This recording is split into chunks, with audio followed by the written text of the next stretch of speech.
ಪರಿಪಾಲಿಸು ಸ್ವಾಮಿ, ಪರಿಪಾಲಿಸು. ಚತುಸ್ಸಾಗರ ಮಧ್ಯಗತವಾದಂತಹ ಈ ಭೂಮಂಡಲದಲ್ಲಿ ಪ್ರತ್ಯೇಕವಾಗಿ ಮೆರೆಯುತ್ತಿರುವುದೇ ನಮ್ಮ ಕೇರಳ.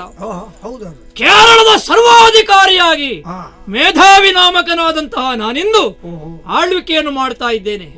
ನೋಡಿದಿರ ನಮ್ಮ ರಾಜ್ಯ ದೇವೇಂದ್ರನ ಅಮರಾವತಿಯಂತೆ, ಕುಬೇರನ ಅಲಕಾವತಿಯಂತೆ, ಲಯಾಧಿಕಾರಿಯಾದ ಪರಮೇಶ್ವರನ ಜಟಾಜೂಟದಲ್ಲಿ ರಾರಾಜಿಸುವಂತಹ ಚಂದ್ರರೇಖೆಯಂತೆ, ಅಲ್ಲ ಹರಿಯ ಎದೆಯಲ್ಲಿ ರಾರಾಜಿಸುವ ಕೌಸ್ತುಭದ ಮಣಿಯಂತೆ ಮೆರೆಯುತ್ತಾ ಇದೆ ಎಂಬುದಾಗಿ ನಾನು ಹೇಳುವುದಲ್ಲ, ಎಲ್ಲರೂ ಹೇಳ್ತಾರೆ. ಹಾಗೆ ಆಗುವುದಕ್ಕೆ ಕಾರಣ ಏನು? ನಮ್ಮ ಸುಭದ್ರವಾದಂತಹ ಆಡಳಿತ. ಮೇಧಾವಿ ಹೆಸರು ಮಾತ್ರ ಅಲ್ಲ, ಮೇಧಾವಿ ಸಾಂಸಾರಿಕವಾಗಿಯೂ, ರಾಜಕೀಯವಾಗಿಯೂ, ಧಾರ್ಮಿಕವಾಗಿಯೂ ಎಲ್ಲದರಲ್ಲಿಯೂ ನಾನು ಮೇಧಾವಿ ಅನ್ನುವುದಕ್ಕೆ ನಮ್ಮ ಈ ರಾಜ್ಯವನ್ನು ನೋಡಿ.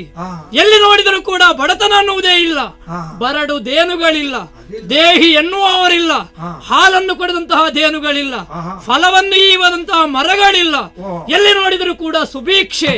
ಹಾಗಾಗುವುದಕ್ಕೆ ಕಾರಣ ಪ್ರಜೆಗಳನ್ನು ಮಕ್ಕಳ ಹಾಗೆ ಪರಿಪಾಲಿಸುತ್ತಾ ಬಂದಿದ್ದೇನೆ, ಪ್ರಜಾ ರಂಜಕನಾಗಿ ಮೆರೆಯುತ್ತಾ ಇದ್ದೇನೆ. ನಾನೊಬ್ಬನೇ ಅಲ್ಲ ಇದಕ್ಕೆ ಕಾರಣ, ನಮ್ಮ ಪ್ರಜೆಗಳು ಕೂಡ ಹಾಗೆ ಇಂಗಿತಜ್ಞರು, ಕುಶಲಮತಿಗಳು, ದಯಾಪರರು, ಮತ್ತೊಬ್ಬರ ಸಂಪತ್ತನ್ನು ಬಯಸುವವರಲ್ಲ. ಪರನಾರಿ ಸೋದರ ಭಾವನೆಯಿಂದಲೇ ಎಲ್ಲರೂ ಕೂಡ ಆಳ್ವಿಕೆಯನ್ನು ಮಾಡ್ತಾ ಇದ್ದೇವೆ.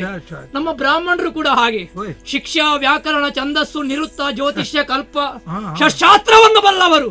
ನಾವು ತಪ್ಪಿದಲ್ಲಿ ಅವರು ನಮ್ಮನ್ನು ತಿದ್ದುತ್ತಾರೆ. ಎಂದಿನ ಹಾಗೆ ಇಂದು ಕೂಡ ಸಭಾ ಪ್ರವೇಶ ಮಾಡಿದ್ದೇನೆ, ಎಲ್ಲವರು ಕೂಡ ಹೊಗಳುತ್ತಾರೆ. ಪ್ರಜೆಗಳ ಆಚಾರವನ್ನು ವಿಚಾರಕ್ಕೆ ತರಬೇಕಾದ ನಮ್ಮ ಕರ್ತವ್ಯ. ನೋಡೋಣ, ಯಾರಿಗಾದ್ರೂ ಕಷ್ಟ